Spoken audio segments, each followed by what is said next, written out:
ભારતના ઇતિહાસનું એક એવું શહેર જે આશરે 2500 વર્ષ જૂની ભવ્ય વિરાસત પોતાનામાં સમેટીને બેઠું છે.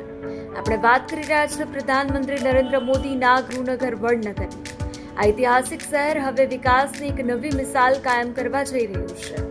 વડનગર ખૂબ જ ટૂંક જ સમયમાં ગુજરાતનું સૌથી પહેલું ઝૂંપડપટ્ટી મુક્ત શહેર બનવા જઈ રહ્યું છે. વિકસિત ગુજરાત અને સૌને આવાસના સંકલ્પ હેઠળ વડનગર નગરપાલિકા દ્વારા શહેરની 16 જેટલી ઝૂંપડપટ્ટીઓની ઓળખ કરવામાં આવી છે.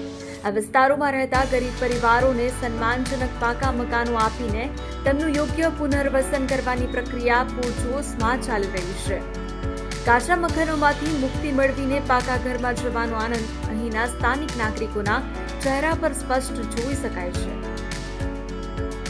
વડનગર નગરપાલિકાના મુખ્ય કાર્યકારી અધિકારી ભરત વ્યાસના જણાવ્યા મુજબ આ મહત્વાકાંક્ષી યોજનાથી શહેરની આશરે 47,000 ચોરસ મીટર જેટલી કિંમતી જમીન ખુલ્લી થશે. આ જમીનનો ઉપયોગ રિંગ રોડના પહોળીકરણ, ટ્રાફિકની સમસ્યાના નિવારણ અને શહેરની કનેક્ટિવિટી વધારવા માટે કરવામાં આવશે, જેનાથી વડનગરનું આખું ઇન્ફ્રાસ્ટ્રક્ચર બદલાઈ જશે.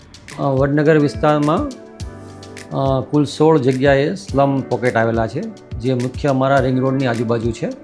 અને આ સ્લમ વિસ્તારને કાચા મકાનોના ધારકોને સરકાર દ્વારા સ્લમ ફ્રી સિટી બનાવીને પાકા મકાનો આપવાનું એક આયોજન કરવામાં આવ્યું છે.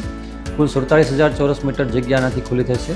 અને આ જગ્યા રસ્તાની પેરીફેરલ વિસ્તારમાં હોય તો રસ્તા પહોળા થશે અને ભવિષ્યમાં લોકોને આનો બહુ મોટો લાભ મળશે. સરકારને સારું પગલું લીધું છે અહીંયા કે જે અમને કાચા મકાનમાંની અમને પાકું મકાન આપવા બહુ સરસ કરી રહી છે, સારું પગલું ભરી રહી છે. તો અમને બહુ આનંદની વાત છે કે આ સરકાર અમને પાકું મજબૂત મકાન આપે છે.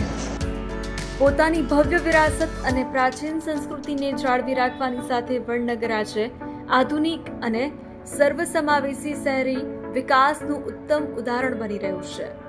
નાગરિક કેન્દ્રીય શાસન અને પ્રગતિશીલ વિચારો સાથે આગળ વધતું વડનગર ખરા અર્થમાં બદલાઈ રહ્યું છે. ગુજરાતના આવા જ અવનવા અને સકારાત્મક ન્યૂઝ માટે જોતા રહો ગુજરાત સુરક્ષિત.